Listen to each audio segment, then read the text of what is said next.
வணக்கம் ஃப்ரெண்ட்ஸ், எல்லோரும் எப்படி இருக்கீங்க?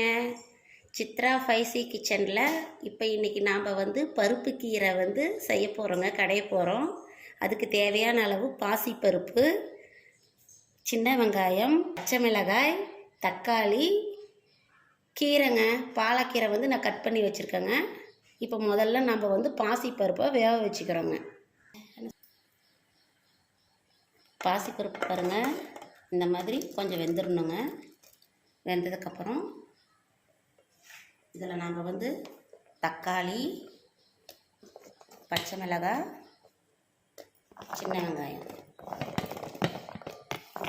எல்லாம் போட்டு வெந்துக்கணுங்க. அதுக்கப்புறம் தான் நம்ம கீரை போடணும். இது நல்லா வேகட்டுங்க.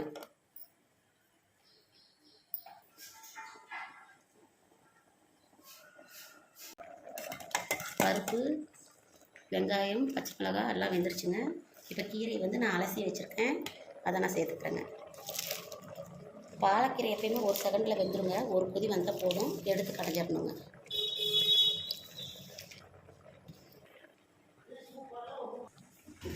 பாருங்கள், நல்லா தண்ணி சுண்டிருச்சு, கீரையை வெந்துருச்சு. இப்போ நம்ம இதை கடைஞ்சிக்கலாங்க. நான் மத்தில் கடையிலங்க, கடையிற மிஷினில் தாங்க கடைய போகிறேன். வாங்க பார்க்கலாம்.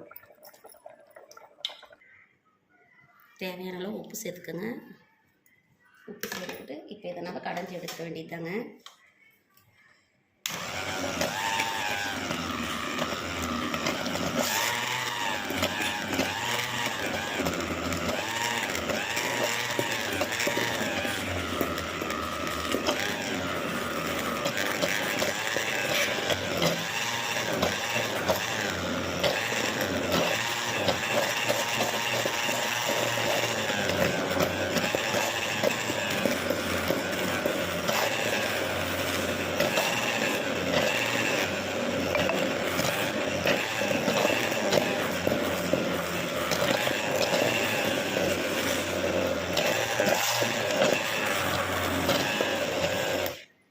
பாருங்கள், மத்தில் கடைஞ்ச மாதிரி தான் இருக்குங்க.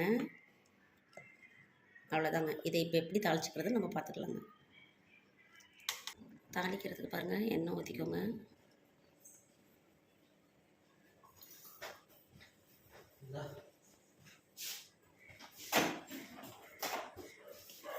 கடுகு போட்டுக்கோங்க.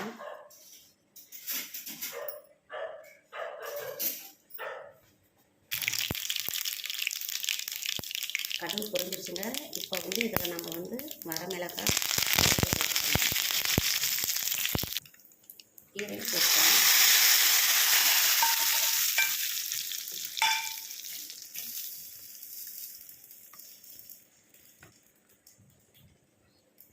அவ்வளோதாங்க, பருப்பு பாலக்கீரை கடையல் தயாருங்க.